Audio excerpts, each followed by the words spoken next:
லேவியராகமம் 20ஆம் அதிகாரம் 26ஆம் வசனம். கர்த்தராகிய நான் பரிசுத்தராய் இருக்கிறபடியினாலே நீங்களும் எனக்கு ஏற்ற பரிசுத்தவான்களாய் இருப்பீர்களாக. நீங்கள் என்னுடையவர்களாய் இருக்கும்படிக்கு உங்களை மற்ற ஜனங்களை விட்டு பிரித்தெடுத்தேன்.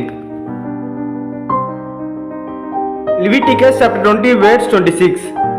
You are to be holy to me because I am the Lord, am holy, and I have set you apart from the nations to be my own.